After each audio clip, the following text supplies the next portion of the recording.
So yesterday, at the end of the brayta that Rav Sheshet brought down, it said, Amem Vav Amud Bet, near the bottom, we spoke about the fact that Mayim Achronim, Mayim Rishonim, you start with the greatest person,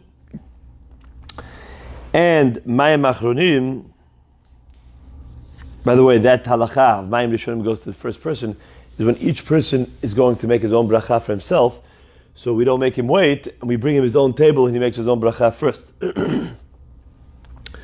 But however, if he's going to be motzi everybody, then he should actually wash last, so that he doesn't have to wait for others. He'll be the last.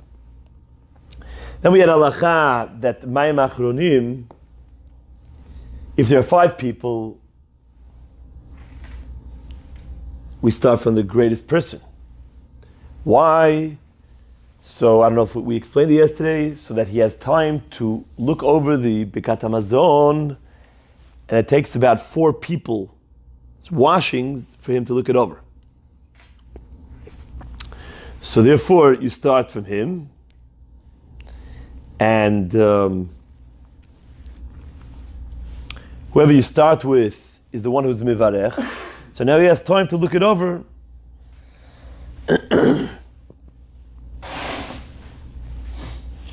With the other 4 people washing. And if there are more than 5 people, then you start from the youngest, from the smallest person, until you reach the 5th greatest in greatness. And then you go to the greatest person. And you let him wash. And whoever washes first from the last 5, okay, he is the one who's mivarech Birkat Hamazon, and so he has time to look it over. Okay, so then we Gemara brought a proof. This is a proof to Rav, because it says Kol Hanoteh Yadav Achronat Chilahu Mizuman LeBracha. The one that gets the last 5, the first of the last 5 is the one who is mivarech Birkat Hamazon. Then we said the story that Rav and Reb Chia were sitting in the Sudat before Rebbe. He told him to wash his hands. Rav got very nervous, and Reb Chia told Rav, Bar Pachsi, don't worry. He's just telling you to wash your hands so you have time to look it over, because you're going to say the bracha and the mazon. Tanura Banan, the bottom line of Memvav and Bet, Ein Mechabdin lo b'drachim v'lo b'ksharim. Morning, David. We do not honor people. Just starting the new Gemara. Tanura Banan. Ein mechabdin lo b'drachim v'lo b'ksharim. There's no kavod to tell a person to go ahead when you're traveling on the way. You go ahead of me. Now, why not? V'lo b'ksharim, not on the bridges. That we understand, because it's dangerous. So, if you say, you go first, it's not an honor, because it's a dangerous thing. V'lo b'yadayim is what not. We're not mechabed nitilat yadayim achronim, because we're kind of saying to the person, your hands are very dirty, so you go first, and you wash first.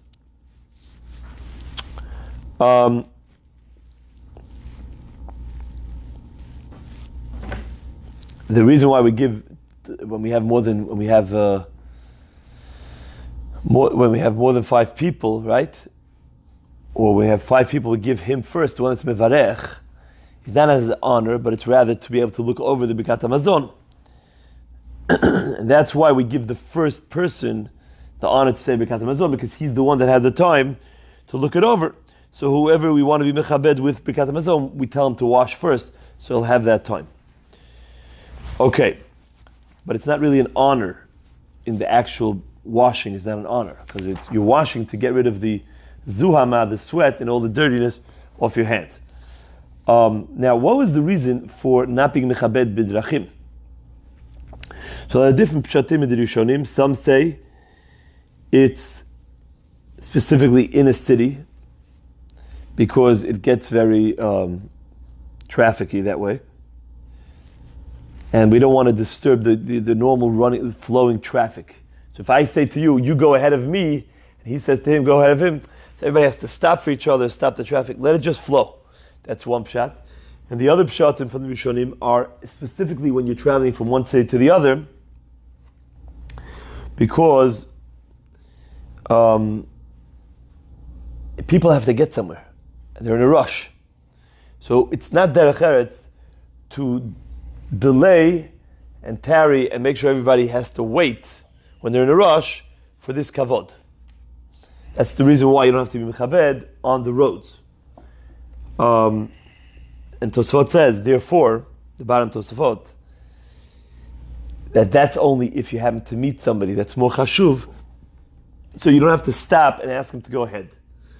But if you're traveling together, you decide, let's go on the way together, and you start off on your journey together with someone that's great, of course, at the beginning of the journey, you should be mechabed that he should go ahead of you. Okay, now the Gemara brings a story about this now. Ravin ve'Abai have a ka'azi be'urcha. Kadmei chamrei de Ravin de Abai. They were traveling on the way, and the donkey of Ravin got ahead of Abai. V'lo amar lei nezil mar. And Ravin didn't stop his donkey and then say, "Oh, Rabbi, Abaye, please go ahead." Amar, so Abaye said to himself, "Midis alik haimi rabanami ma'arava gas le date." From the time that this rabbi, he's talking about Ravin, came from Eretz Yisrael. Now, Ravin would go up from Bavel to Eretz Yisrael very often, Rashi says. So from the last time that he came from Eretz Yisrael, he has become more haughty. Because he would always say things that he heard in the name of Rabbi Yochanan in Eretz Yisrael, and now he feels that he's ahead of us. He's greater than us because of his Torah that he hears from Rabbi Yochanan in Eretz Yisrael. And therefore, he doesn't know how to accord proper respect to us anymore. And that's why he got ahead of me with the donkey, and he didn't say anything. He just stayed ahead. Kimata lepitcha de beknishta. When they reached the entrance of the Beit HaKnesset, Amalei, now Ravin spoke to Abai with a lot of kavod. He says, Neil Mar, the master should enter first. So Amalei ve'ad hashalav marana. Until now, I wasn't your rabbi? I wasn't your master? What happened the whole, on the journey? You're just ahead of me the whole time. Now suddenly I become your master. That's how he gave him the musar. Amalei, hachi amar Rabbi Yochanan, ei mechabdin ela bepetach sheyesh ba mezuzah. He said over from Rabbi Yochanan, actually. We're not mechabed only with an entrance that has the mezuzah. Therefore, the way on the journey had no mezuzah. There was no entrance. And if you find an entrance, by the way, an entrance without a mezuzah, let's say a breach, a fence also, there's no kavod, you go first. And therefore, I wasn't mechabed, but it wasn't because I didn't think you were my master and greater. So the Gemara says, the itma mezuzah in the letma mezuzah lo. Ela me'ata beit HaKnesset u beit HaMidrash telet behu mezuzah, chenami de'em mechabdin. So you're telling me that any place doesn't have mezuzah, you don't? So then, a Beit HaKnesset and a Beit HaMidrash, which don't have a mezuzah, because nobody lives there, so min hadin, right? There is no mezuzah there. Are you telling me that you're not mechabed? First of all, that doesn't really, it's not reasonable. It doesn't really make sense to the Gemara that you're not mechabed somebody to walk into a Beit HaKnesset. Second of all, we just had the story that Ravin who quoted this halacha, he did accord honor to Abaye when they got to the entrance to the Beit HaKnesset. So the Gemara answers, it means, it doesn't have to have the mezuzah. As long as it's an entrance that is fitting, that means the way the entrance is built would need a mezuzah, had it been a place where people live there, had the Beit HaKnesset and the Beit HaMidrash been a place where people live there, then the way the entrance was made in a way that would be chayav mezuzah. That's considered a real entrance. And that entrance, there is a din of kavod. But a breach in a fence, or, for example, traveling on the road where there is no place to put a mezuzah, that's not a place where you have to be mechabed. Amar Rav Yehuda b'rei Rav Shmuel b'ashilat mishmei Rav. Those who are tasting in the Suda, right, they're eating with the botzeh, with the one who cuts the bread, they're not allowed to taste any of the food until he tastes first, till he eats first. That's only when they're all eating from his bread. If they have their own challah, of course they can. Okay? We're talking about the bread itself or anything on the table, a meal kind of deal? Well, they're going to have to eat the bread anyways first. It's talking about the bread. So let's say he cuts and they're right next to him. And he just cut a whole bunch of pieces. So before he gets it into his mouth, I can take my piece and eat it in my mouth. You can't do that. Okay, now, what is this halakha? Is this like, so simply it's hilchot derech eretz. Right, derech eretz. He made the bracha for everyone. He's cutting. So you wait till he eats. So it could be that it is the hilchot derech eretz, but there are other svarot that they bring down. It could be it's a different reason. There's different reasons here. Yativ Rav Safra v'kamar litom itmar. Rav Safra was sitting there and he said that the correct girsa here is litom. You're not allowed to taste. It doesn't say you're not allowed to eat, but rather you're not allowed to taste. So the Gemara says, "L'may nafka mina." What's the difference between saying they're not allowed to eat or they're not allowed to taste? The Gemara says, you're right. There is no difference. It's just the difference is that the way that his rabbi said it was litom, and therefore you have to be careful to say it over the way you heard it from your Rav, even if it doesn't matter in halakha. Keep the Masorah, keep the tradition. What you heard from your rabbi, the exact wording, he heard litom, so he wanted to just amend that and correct that. Tanura banan. You see how important this halakha is. Shnayim mamtinin zeh lezeh b'ka'ara. When two people are eating from the same plate, proper derech eretz is that, so we're both eating from the same plate, and then I stop eating to take a drink. So while I'm drinking, you stop eating from the plate. Proper derech eretz. Shlosha, if there are three people eating from one plate, ein mamtinin. If one of them stops to drink, the other two don't have to wait. They don't have to defer to the one. We had that before as well. You remember? Right? It means the Gemara said, "Leftim b'shur tadin." Rav Papa wanted to. Two people don't have to wait and stop their meals if one wants to say Birkat Mazon. So for the zimun, they don't really have to. The Gemara brought a story of Rav Papa that he did it. The Gemara said he wanted to give him chashivut. He went leftim b'shur tadin, but mi'ika de dina don't have to do it. Two don't have to defer to one. Habotzeah hu poshet yado tchila. I have a question. Sorry. What is the rationale behind the fact that about the drinking? Okay, so me and you are sitting together and I'm gonna have a drink. Now you can't have something from the plate. What's the rationale behind it? What's wrong with that? To continue eating while he's drinking? Yeah. Just 1 second. Baruch atah Adonai Eloheinu melech haolam she'akol nהיה b'dvaray. So anyway,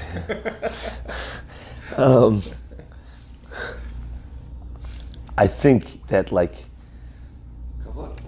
it's honor, meaning when I drink and I see you eating, so I'm thinking oh my, he's taking advantage of the 5 seconds that I'm not there and I'm not watching, so he'll go and grab everything.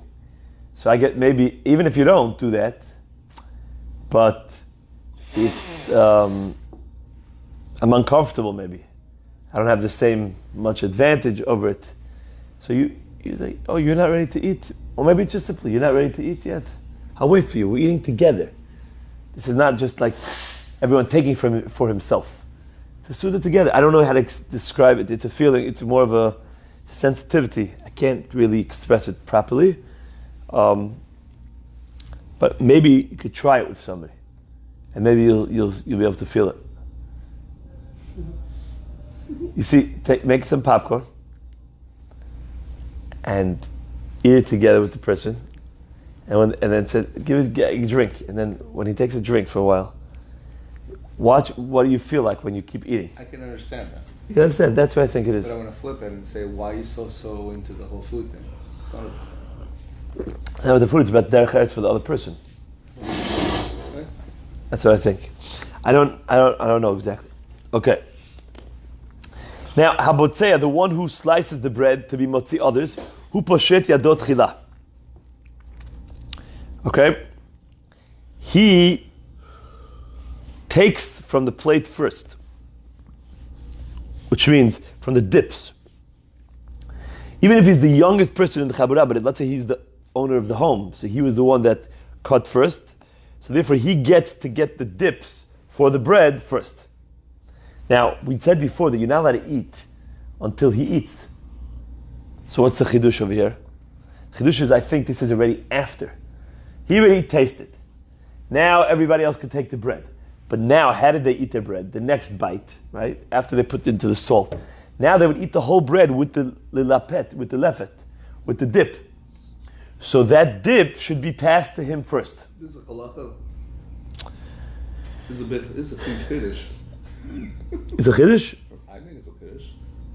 Why? I think it's in the halacha, yeah. Because of the fact that nobody can have a dip until the guy who does the famous bracha has the... He's the one that cut, he's the balabayit. So pass him the dips first. Okay. Not every home is like that.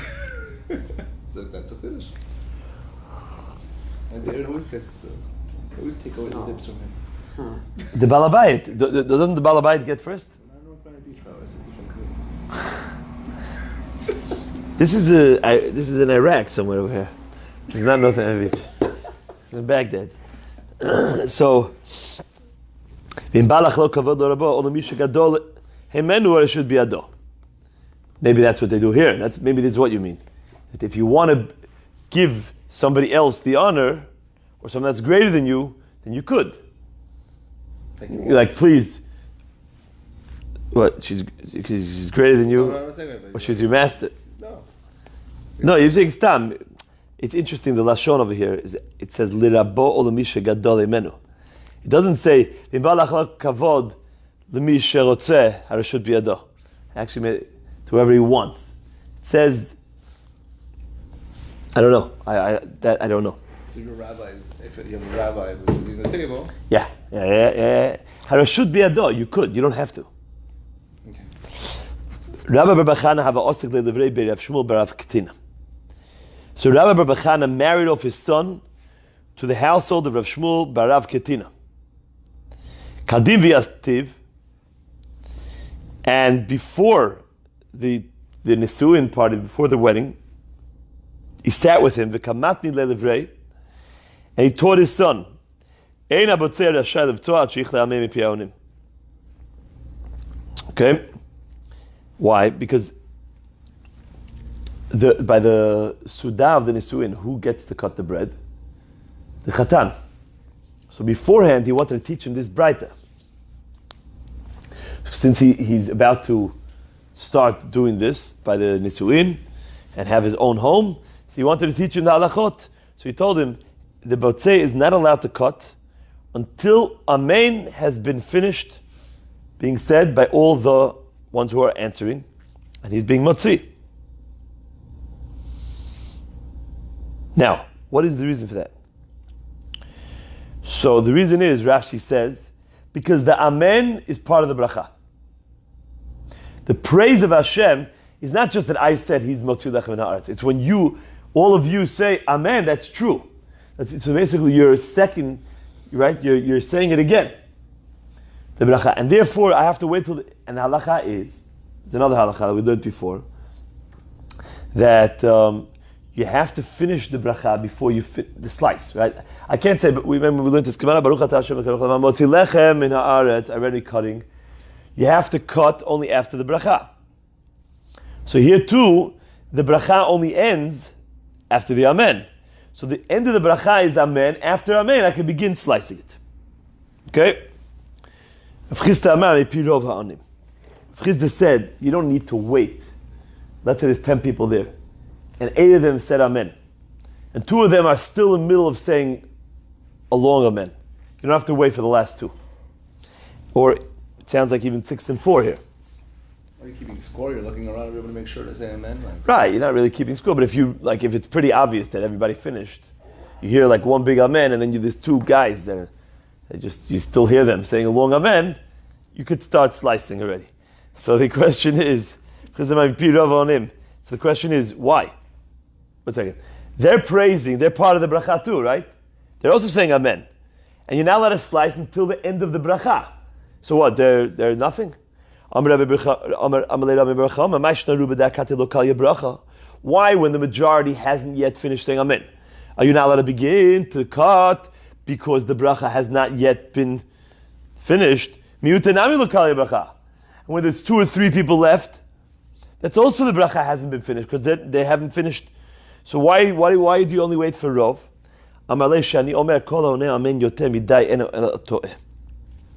Okay? Because I say that anybody who says too long of an amen is only making a mistake. And the reason is because it doesn't sound like the word. It just doesn't sound like amen. If someone says, amen, so what? So now, you don't even know what he's saying. So therefore, that's not a proper amen, and therefore you can disregard these people and only go with the majority. Now, Tanu Rabbanan en onin lo amen chatufa v'lo amen ktufa v'lo amen yitoma.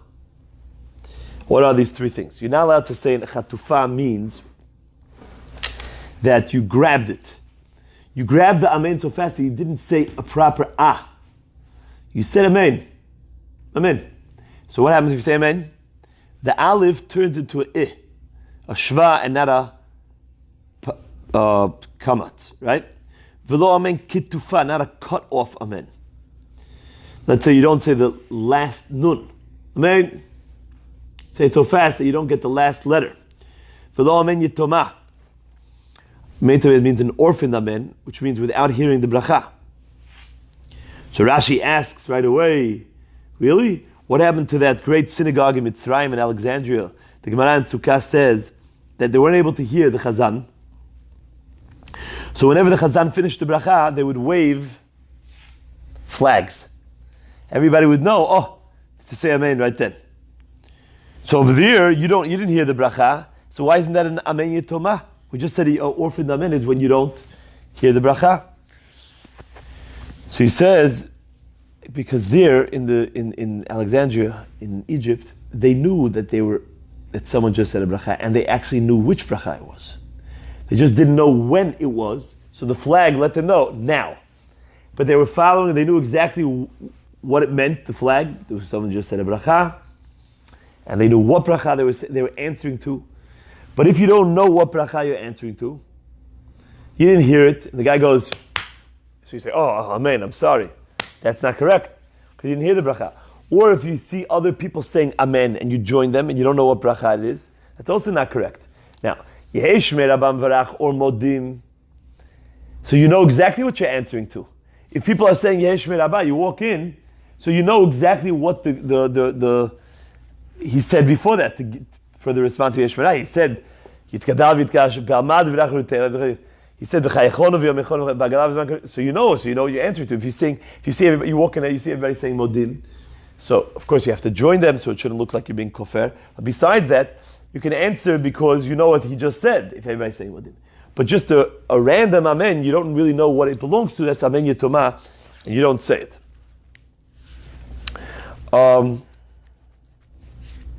Okay. This is not just common sense. It is common sense, but people should know that if they do this, there's a braita, there's an isur over here. You're not allowed to throw a bracha out of your mouth, even if you say every word, and even if you say it, maybe even with kavanah. But if you say it very quickly and you threw it, it looks like it was a burden upon you, and you just had to get rid of it because I got to do this. They don't let me eat until I do this. So, that is too fast. It's like, get this out. It's in my way. It's between me and my fruit. So I quickly remove it. A person has to enjoy the bracha and say it properly. Very scary. Anybody who says Amen Yitomah, his children will be Yitomim. Again, repeat that. What is again Yitomah? What an example would be? Yitomah is that you didn't hear a bracha. You didn't hear, and you said Amen. Exactly. He has no parents. It's an orphan. Where's the bracha for it? Chatufa, if you grab it, which is saying you don't say properly. You say Amen. So you're basically not getting the first letter properly. Yitchatfu yamav. So chas v'shalom, ba'aminan, his days will be snatched. It means the person could die early. Chas v'shalom, kitufa yitkatfu yamav. If he says he cuts off his amen, which means he doesn't say the nun at the end, chas v'shalom, la'aleinu yitkatfu yamav, his days will be cut off. B'chol ha'ma'arich be'amen. So you see, your whole life is talui in this amen. Every part of your life is being amen in the words of Hashem. And anybody who says amen long, then they make your life long. Now the problem is, didn't we say before that you shouldn't say a long amen? So Tosfot says not too long, which means before we were talking about yoter midai. So then you lose the mashma'ut. You don't even understand what the word is. It's just a long sentence. It's like a long syllable. You don't even know what word he's trying to say. That's too long. That's a mistake. You don't have to wait for such people. You give an example. I'm not 100% sure in the timing, but I would say something like this. If you say Amen, that's a long Amen, then a person gets long life. But if he says Amen,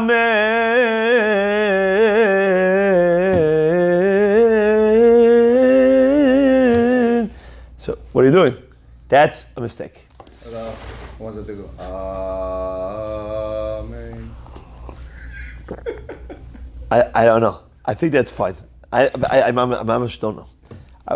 Because, first of all, if it's part of the nusach of the tefillah, so then everybody does understand what you're saying.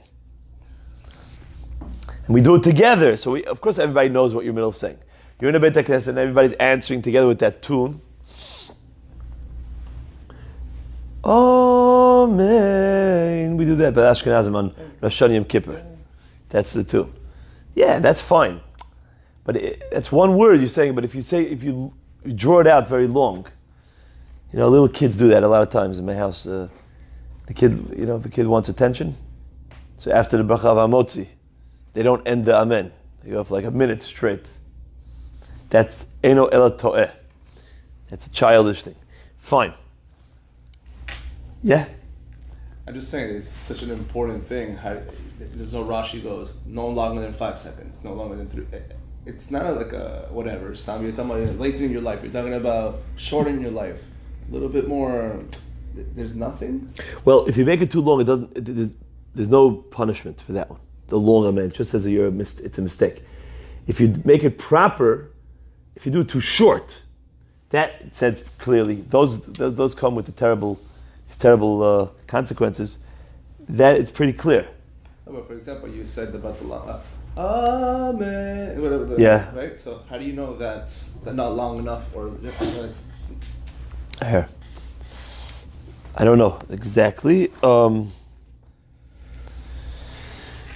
Maybe the Mishnah will say. I think it's more like common sense. Like if you're just lengthening it for singing purposes or whatever, but if it's for the beauty of the answering, you're giving kavod to the bracha. That's probably the shir that's proper. Ravu Shmuel, havayati b'tuzudata. They're sitting down eating a meal. So Rav Shimei Bachia came, and he was eating quickly. So, because he wanted to get to the end of the meal, so he could be mitzaref with them with Birkat Zimun. Amalei Rav Madatach. What are you rushing? What are you thinking? Litztarufi ba'adan.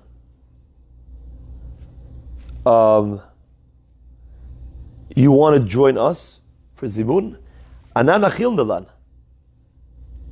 We already finished before you walked in. So you're not chayav in zimun, and you're not going to be mechayev us in zimun. So even though we haven't yet said Birkat Hamazon, but you hurrying your meal so you could say Birkat Hamazon and say, oh, I made it now, I'm done. So now we have 3 people that ate. That's not true because we haven't eaten with you. Amalei Shmuel, ilu maitu li adilaya, v'gozlaya la'aba. If they would bring me right now as a dessert, adilaya is like these sort of types of, fungus, mushrooms and things like that. V'gozlaya la'aba. Or they would bring little gozlot, little doves, whatever, for you, for Abba. Abba was Rav's name,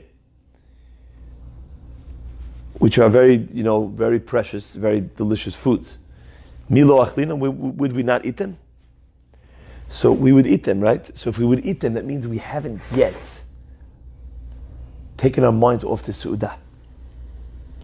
And if we haven't yet taken off our minds of the Su'udah, as long as he eats now, so we're still partaking in the Su'udah. Although we're not eating anymore. We're just, let's say they were talking in Torah now, right? But their minds are still okay with eating. And therefore, it does make sense that he should eat and be mechayev us with his zimun. Tamid the Rav Abiyat with Sudatal Rav Acha. Al Rav Acha. And then the Rav Acha came after they started the Sudah. And he joined them. Amri. So they said, Ata Gavra Rabad Mevarech Lan. Now we have a great person that came, and he'll make the bracha. Amar Luhus, Rav Acha said to the Talmidim of Rav, Misavritu de Gadol Mevarech. Do you hold that the greatest person is the Mevarech, even in this circumstance? Ikasha Besudah Mevarech. Someone that was there at the beginning of the Sudah should be Mevarech. Even if it's someone that joined them in the middle and joined the Sudah, but since he wasn't there at the Ikar, at the beginning, therefore, you're not mechabed oto. V'hilcheta gadol mevarech af agav da'ata lebesof. But the halacha, says the Gemara, is not like that, and that's the halacha in Shulchan Aruch, that if it's a great person that you should be mechabed, even if he came towards the end of the meal, as long as he joined them, you should honor him with the Birkat Hamazon. Now we're going back to our Mishnah, which said, at the beginning of the Mishnah, there were many cases there, that the Mishnah said, if you have such a Sudah, you ate Demai, that was the first case. We'll go case by case, the Gemara will go. Then you say Zimun, if there's 3 people that ate Demai, okay, someone ate Demai, 2 people didn't, and one of the 3 people ate Demai. We'll explain Demai in a second. So there's Zimun. So the question is, what is the chidush in all these cases, and how do these cases make sense? Demai is, as we know, food that was sold to us by an Amma Aretz, that came from an Amma Aretz, and although most Amaratzim would tithe properly, however, since some of them didn't, and they wouldn't say the truth, the Chachamim said you have to take off the tithes. You have to be ma'aser again. And you may not eat that fruit until you take off ma'aser. So now we have a case like this. We have 3 people here. 2 people are eating food, and regular food, and one is eating demai. He's not allowed to eat demai. And yet we say, we have 3 people that ate, so we have to thank Hashem. So the Gemara says, Halo chazile. It's not fitting for him. He's not allowed to be eating it. It's isur d'Rabbanan. The halacha is that any prohibited seudah, right, eating, does not bring about the mitzvah of being mizdamen biyachad, because it's a mitzvah haba be'aveira. It's not a mitzvah, right? And someone that makes a bracha on a isur, we know that if someone steals and eats, it's botzea berech ni'etz Hashem. That's a disgrace to Hashem. Hashem does not like such a bracha. Just like you're not allowed to make a bracha on something that's not kosher, right? If you eat something not kosher, a person can't hold himself back. So he eats it, he says, but a bracha, I don't have a problem. I'll make the bracha. No, don't make the bracha. It's a disgrace to Hashem. So the same thing over here. Asks Gemara, if one of them is eating demai, it's an isur. So the Gemara says, "Kiven the boy mafkelu lenichse v'have ani v'chazile." The halacha is like this: demai. There's always a way out of demai. Okay.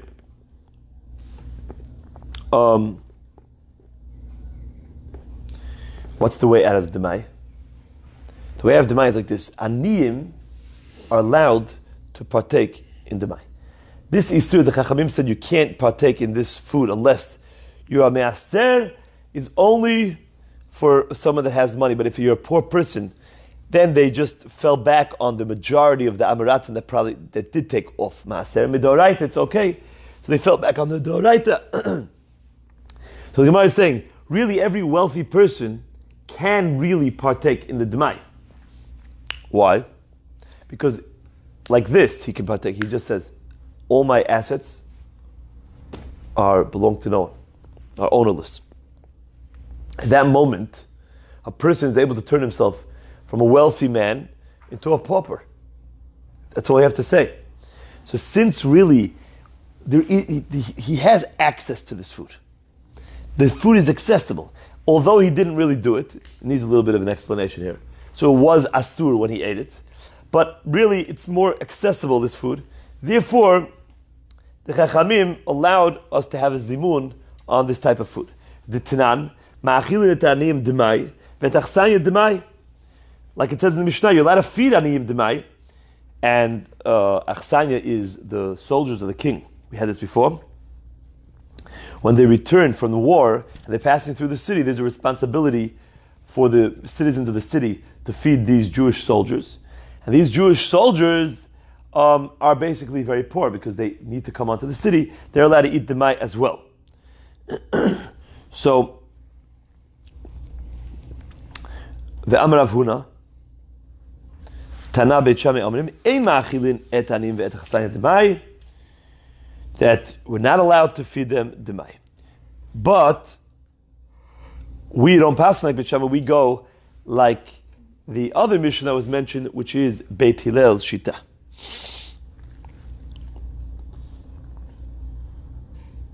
Okay. Rabbi, if a person renounced that he's ownerless, and if I'm next to him, I could say, fine, I take over your ownership. Yes. Yeah, sure. Don't say that.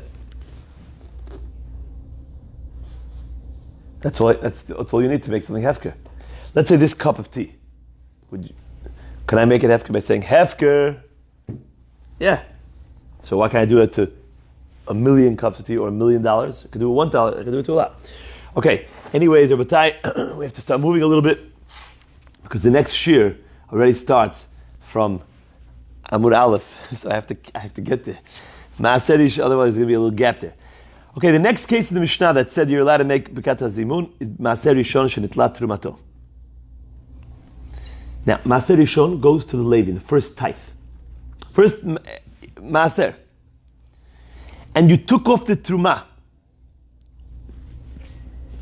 Okay? So,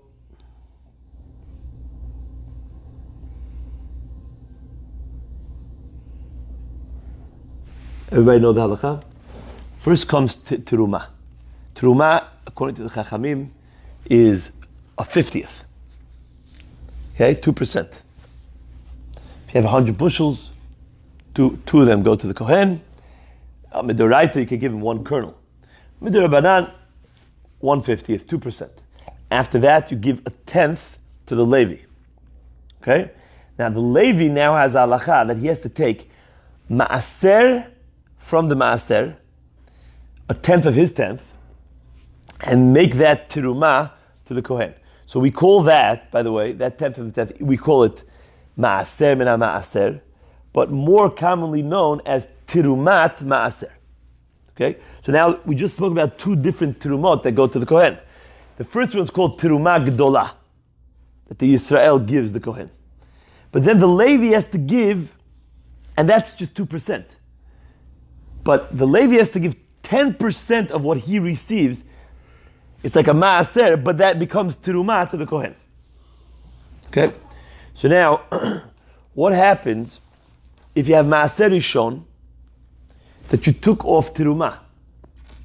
What do you mean, what happened? That's great, that's exactly what you're supposed to do. And then we eat that. We eat the Maaser Rishon. You're allowed to eat Maaser Rishon with the Levi. It doesn't have Kedusha. We go and have a meal in his house, and we're eating, the bread, and we say, oh, where'd you get this bread from, Levi? He says, oh, it's Maaser Rishon. I got it from somebody, he gave it to me. Oh, you took off the Terumah? Sure. The original Terumah was also, sure. Okay, let's do Zimun. So Mishnah says, good. Says the Gemara Pshita, what's wrong? Everything's great, everything's done perfectly. So what's the Chidush over here? So the Gemara says, nah. Okay, which means like this.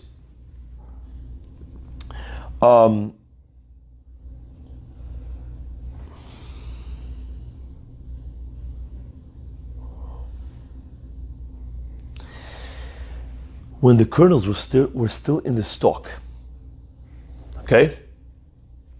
Before they made piles of the little kernels and they smoothed out the piles, right? In the silo, before they do that, so the chiyuv of terumot and masrot does not begin yet. Okay?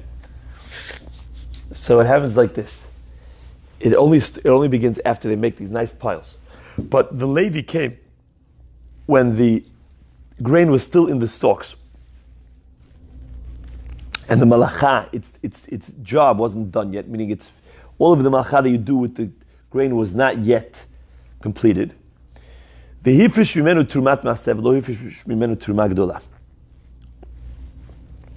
So what happened was that the Levi took a tenth. He says, oh, you're going to give a tenth? Give it to me now, early. So we give it to him early. And now the Levi took off trumat maaser. So when it says maaser rishon shenitla terumato, what is it referring to? That the Levi took off the tenth of his tenth, which is called terumat maaser, or maaser mina maaser, same thing. Okay, beautiful. So he already designated it. He put it aside, so now he can eat it. But what's missing over here, Rabbi? What's missing is the original terumah, the 2% that the Israel had to give to the Kohen, was never given. So the truth is that 2% of whatever the Levi took, right? Because 2% of everything proportionally of the whole field belongs to the Kohen. So now from those 10 bushels that he took, what's 2%? It would be 0.2 now, right? Because he took a tenth of the field. So a tenth of 2%, right, would be 0.2, right? So in the Levi's 10 bushels, besides that he gave one of the 10 bushels to the Kohen, he set it aside. Okay, beautiful. Now you have 9. But in those 10 originally, there was more than one that he had to give the Kohen. Because the Terumah Gdolah, the 1/50th, the 0.2, because you took a tenth only of the whole field, that also belongs to the Kohen. No one gave that. So you would say, wait, you're not allowed to eat this. And they have a sudah with this bread. So you say, oh, you can't eat this bread. It's tevel. Tevel means untithed, untrumad products.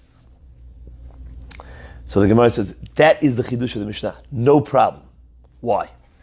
Because you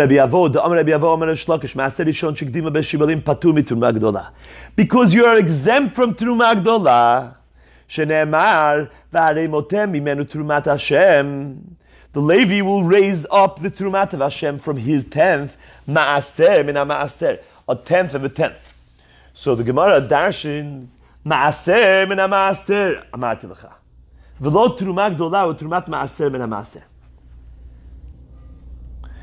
There's a case where the Levi only has to give maaser mina maaser, but he doesn't have to take care of what?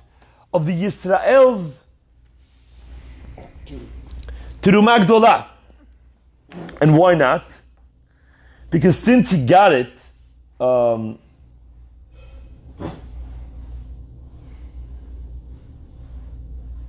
at this point, he got it before, had the